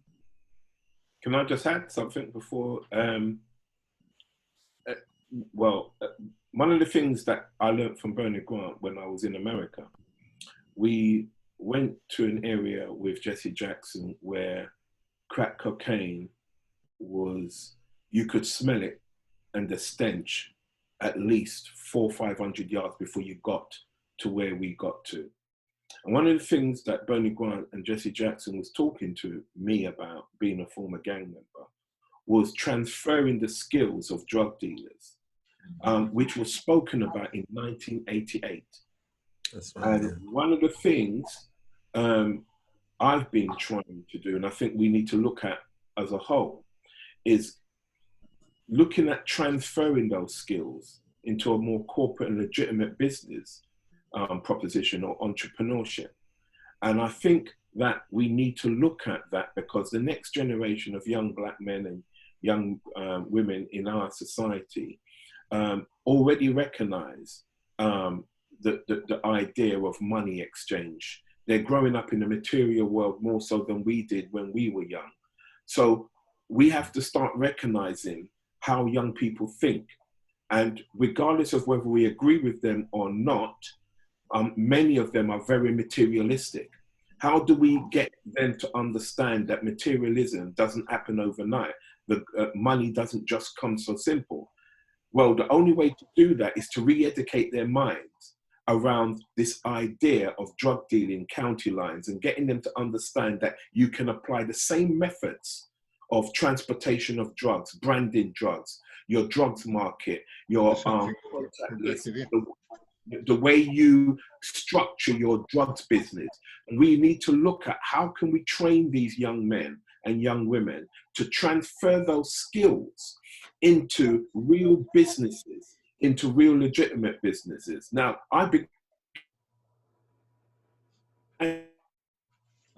gangs line, and it's a very tough challenge, especially when you don't have other black organizations who are successful to look up to. It's a struggle.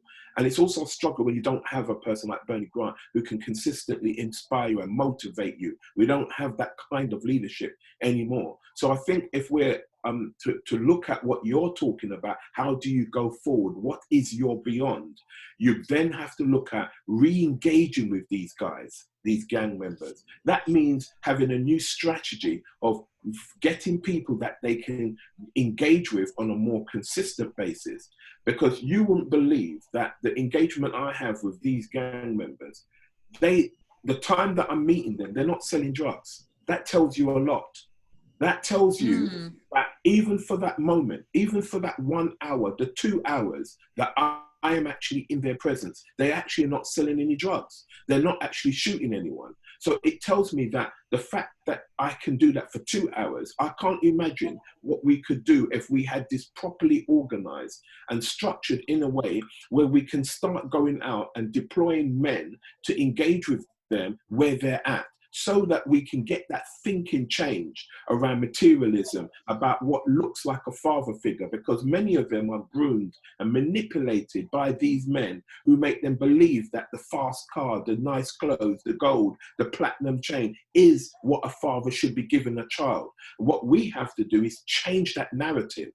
And in order to do that, you do need an organization that's got the right leadership in place, that will have the right people to engage with that. Because we have to understand, we have a lot of young black men who are on the streets.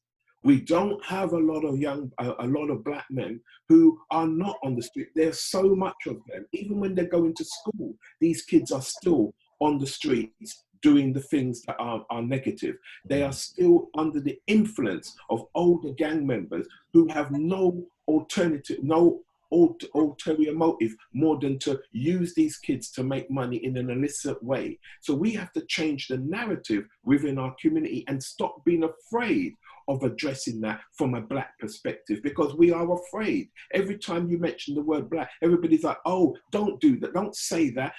We don't have time to be politically correct. These young black men need schooling. They need to be re-educated, because if we are to have an economic shift, you cannot have an economic shift with half your community in prison or in jail or in mental dead. I mean, one of the things to add to that, Sheldon, last year under the Wood Green Futures program, we had 5 days of various community economic development activities. And just underlining your point, the Thursday evening was the best attended, because that was about entrepreneurship. And it had young people, you know, talking about their businesses, but we also had business advisors talking about business plans, et cetera, et cetera. And also the whole area around, and what you're talking about, the transferable 21st century skills, as I spoke about, collaboration, communication, you know, creativity, etc. We do have the programs, and they do need to be scaled up, because we've taken that approach in the hair care and beauty and barbering industry.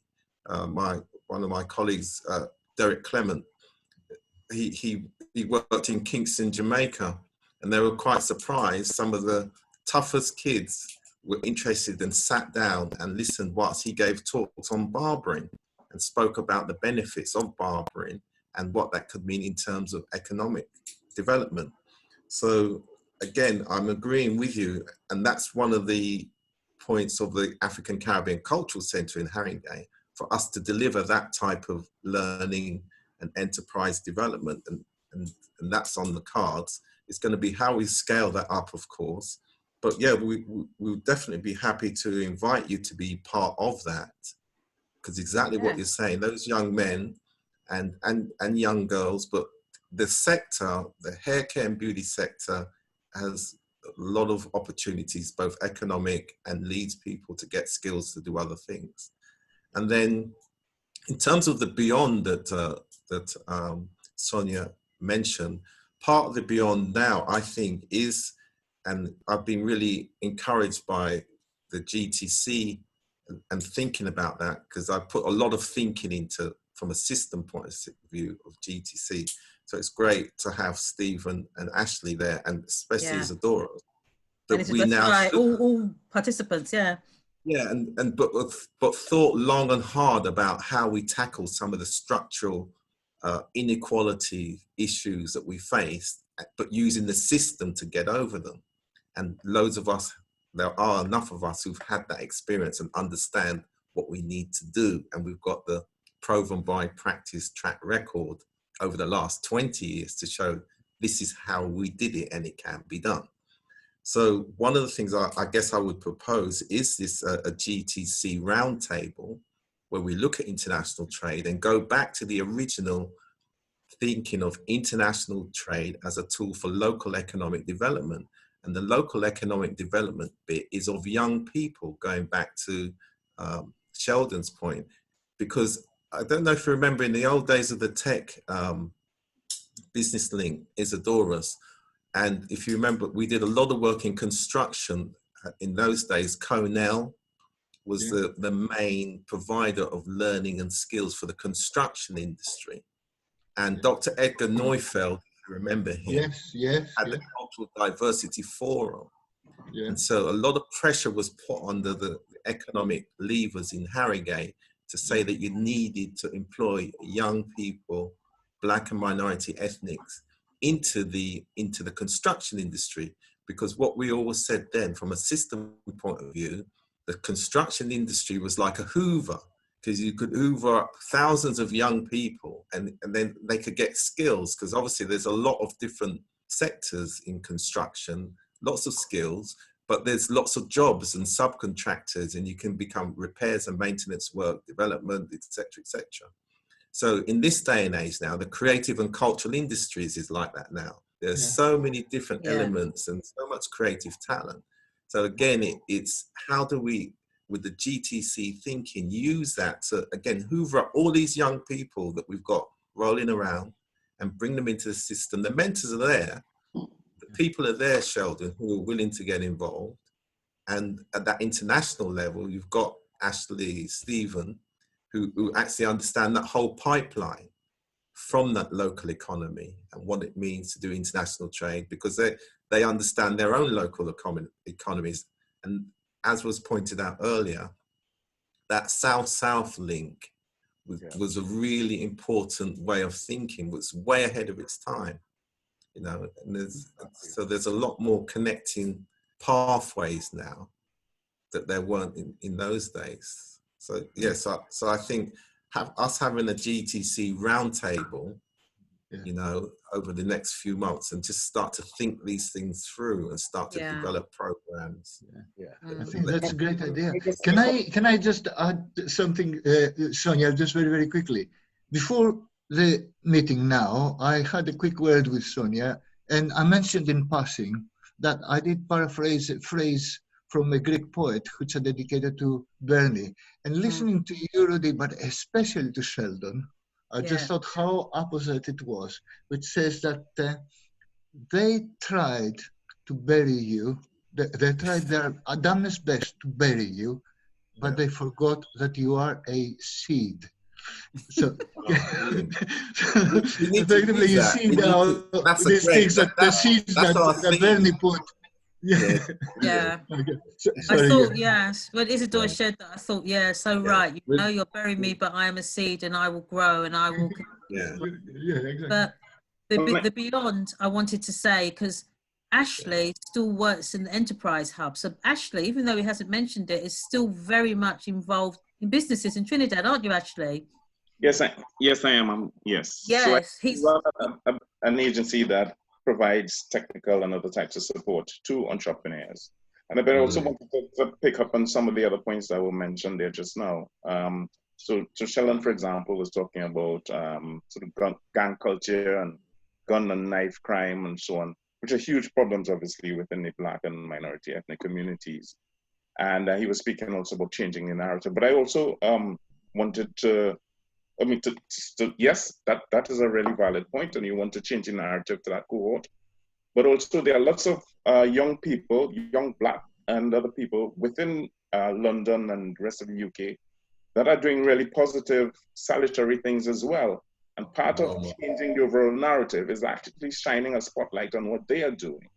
Because if you leave it up to the media, you get all these sensational stories about what are all of the ills of this society, but not so much on all of the great and there are really wonderful things that are being done by young people and other people within those communities, which would give it some balance and would really add to a greater sense of hope rather than just hopelessness, right? But beyond that, the point was also being made by Stephen and by Rudy about technology.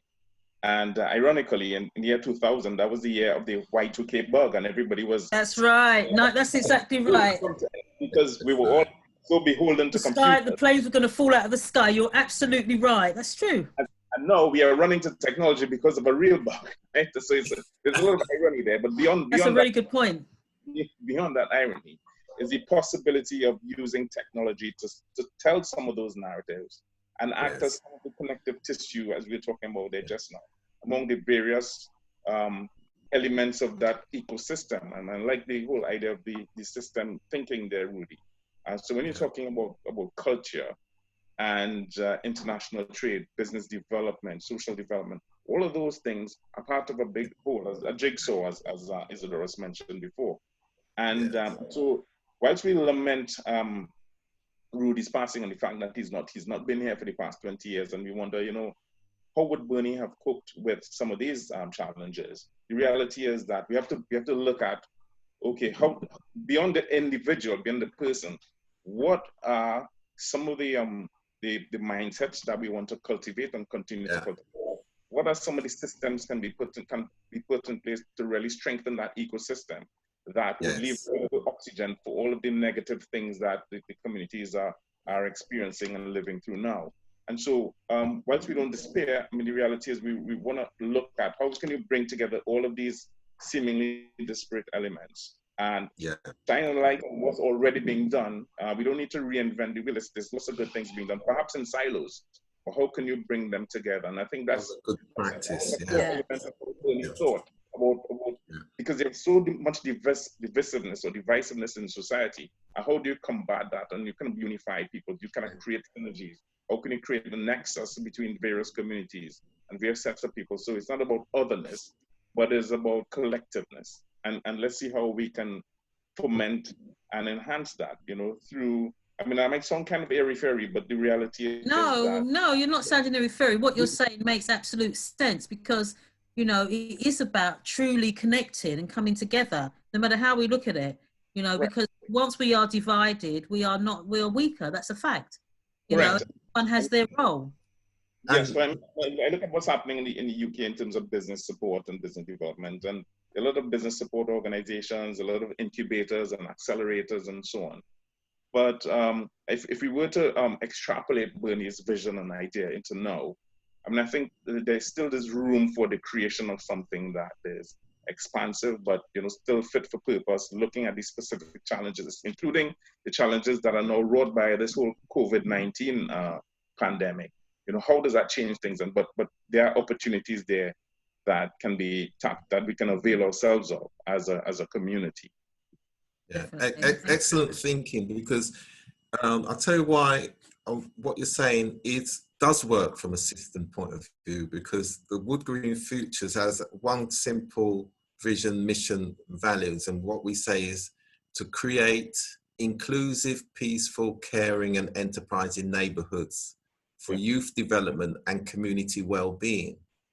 Right, so that encapsulates everything you've just said at that local level. And the point that Sheldon made again is that from a system point of view, we can ensure that we go for where there's underrepresentation, because that's what reducing inequalities is about. You have the evidence and you say, right, there's a group of young people, let's talk about young people for the moment, they're not accessing the services or support. Well, direct the resources there, and it can be done with going back to the mindset point that you mentioned. If a group of us say, well, look, in this area, we know there's all these young people that haven't got the skills. Well, let's put the provision in place. And we found in Haringey about 20 years ago, in the beginning, you have a challenge because people are skeptical, people are not interested. But if you stick with it, then, and then you promote those who do have the talent willing to come forward, then you do get the momentum, and it can be done. So having an event, as you say, about where we look at good practice, what's worked, share that and promote it. And again, have our own narrative, because we've got enough access. Then yeah, I mean, I think it's an excellent idea. So the beyond part, it won't be difficult for us just to develop an outline framework so that we can, from a program point of view, and we can populate it. Ladies and gentlemen, very easy. You have been on the meeting for 2 hours. Yes. When are you counting? I'm gonna have to leave now anyway. I've got to leave. Okay. Well, just before we go, I just wanted to share something about the Global Trade Centre. So this is a copy of, this is one of our boxes, Silverstone Foods.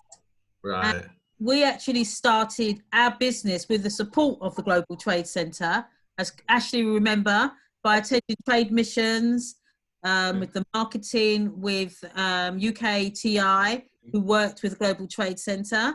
So we had an opportunity to go from a box like that to a box like that with the support of the GTC, because they had people that said marketing, it was all there. And to this day, my brother still runs Silverstone Foods, and we are eternally grateful for the support that we received from the GTC, and we always mention that because we know where it started and it's possible. It really is. So, Sonia, I'd like to say something before you finish. I think it would be good for us. This has been a tremendous opportunity for us to come together. Thank you, Stephen. Absolutely. Powerful minds in this group here. Powerful. This group alone has such potential, and we haven't even pulled in some of the others yet. Yeah. So that's what we need to do. We need to capture the views, the perspectives of our kernel group. This group plus others. So design something, Sonia, from your perspective. Design something that sends out to us all to ask questions and give us a chance, therefore, to put our spin on how we could see the development of the vision going forward. Give us a chance to write about it. Use the technology that Rudy spoke about so well, and use it. Yeah. Definitely. Engage us. And then when COVID-19 is finished, let us establish an annual conference. Absolutely. Honor. That pulls us, because we should be having our incubators, Ashley, having little GTCs, as it were, in different parts of the world. Of course. In Senegal. That was the vision. Yes, have little GTCs, and then we come together, pooling the best resources in a conference every year. And that way we keep the legacy going. But throughout the year, we continue to have what you asked for, the forum where we have some discussion, and have this open door where we could keep feeding our ideas in regular forums and annual conferences. That to me is the way of keeping the thoughts that we have raised today, not just as thoughts, but they turn them into action. Because Sheldon is an action man. I've heard that. And so he wants to take that and turn it into something. It is good to have a target. So I'm saying if you have an annual conference, that's a target. If the conference next year that you design is about the South-South dialogue, and we have some real businesses that we are looking to pull together in South-South, that could be a target. Or if it's the year after, that could be a target. But let's set some targets and let's go after them. Well, this is a 2 year. This is Tonya and myself said we're going to give 2 years to this. Yeah. That's why today, as a catalyst, is so important. So, again, everything that you said there, you know, we take on board and will be incorporated into our planning. Thank you. Yeah. Can I just close? Is it Doris? Yeah. Just to add. First of all, Sharon's plea. The projects that started by Bernie, they are suffering at the moment because of the crisis, etc. And I think it would be good if collectively we think about how we can help one way or the other. I'm sure each one of us, from our perspective, we could do. I personally so pleased to hear from you, Ashley especially, and Stephen I haven't seen for so many years, and I hope we'll get in touch with the rest. Thank you very much, Sonia. Thank you very much, you and Joseph and Agenda and all the other people who put that thing together. Great, and let's continue. Let's keep the legacy going and pick up some of the ideas that came out. Thank you so much, Isadora, for your support. Okay, so we're going to, so we can just say a quick goodbyes then. So Sheldon, do you want to say your quick goodbye, and Rudy? And I mean, I'm thankful for me to be I'm really grateful to be a part of all of this, but we must always keep in mind, no economic drive can happen if half the community are in jail or not jail, are dead, or are completely not with it in terms of where their hands where they are in their mental thinking. So we've got to get back into a place where we're not going to be driven like our African Americans are driven, where half the community are making it and the other half are killing each other. In Chicago, you have an average of at least 500 murders every 2 weeks in Chicago of young black men. We're having the same problems here in London with young black men killing each other at an alarming rate. So any economic drive, any political drive has to look at how do we bring that part of the community into a new way of thinking, because we cannot build any economy with half of our men suffering, struggling and challenges. So I would say be very careful, because sometimes when intellectuals talk, they never ever seem to understand that you need to bring the streets with you. We cannot, and that's where Bernie Grant came in. So for me, I'm going to leave you guys with that. Thank you so much, Sheldon. Rudy, if you want to... I'll just say that we have a plan. It's been done before, and we're on it. Okay, so Ashley, you said your goodbyes? Yeah, so goodbye. I mean, of course, I'm 4,500 miles away. Okay. Right, and so I'm just saying, let's just keep these linkages going. Yes, let's utilize the resources at our disposal. Let's keep Hope alive and keep pressing on some real deliverables, some real actions, so that it's not just going to be an academic discussion. And let's have our reunion in Trinidad next year, Okay. Well, I just want to say thank you to everybody who's helped us to put this together. We've had a few technical challenges. So unfortunately, Bamba Sisi, who runs the new initiative for resources based in Senegal, couldn't join us. And unfortunately, Alex Pascal was another one who was instrumental to this, this debate, because he did a whole piece around Bernie, wasn't able to join because both his computers crashed this morning. But moving forward, we have to definitely thank Joseph for helping us to construct the whole platform for this today. This is just the start of something that we're trying to develop. And there's a whole host of other people that we haven't seen all the photos, but we do need to thank Bruce Castle Museum, because we've got photos from them, the Bernie Grant Arts Centre, as well as the Institute, because we've got some pictures where at the end you'll see the nice montage that was put together from their support. But we've had so much support from people in the community. I cannot tell you, it's overwhelming, where they've gone into their lofts and found stuff and shared it. So we've actually got a lot of original material that we haven't had a chance to display today, because our original project was going to be a photographic exhibition that we're still moving towards, with the help of Agenda and the community pieces. People can come along and see what, what the incident was, what the event was when the photo was taken, then the person tells their story. We still aim to deliver that. So Hayley Venus, if you can hear the lovely voice spoken over the montage, it's a young lady called Hayley Venus. It's her own word, a work from Spoken. I have hope, so I believe. Because hope instills faith of things not seen, things in my dreams, visions I conceive. Supreme ice creams on lands we own, bike rides through imaginations of fulfilled fantasies. Bold and courageous is how hope moves within me. It sees mountains when some only see hills, diamonds when some only see rocks. Hope is open to more than the present moment, but to the growth of the seeds planted. Doubt and fear merely survive in hope's path. Uncertainty stirs passion in life's dirty pot, not easily deterred. Hope decrees faith wrapped up in solid thoughts and positive energy towards the end goal. Hope is the purpose that equates to action. Hope, it reflects, affects, detects, and manifests for everyone who is open to its possibilities. We all need a bit of hope, especially in these times. Love and honor.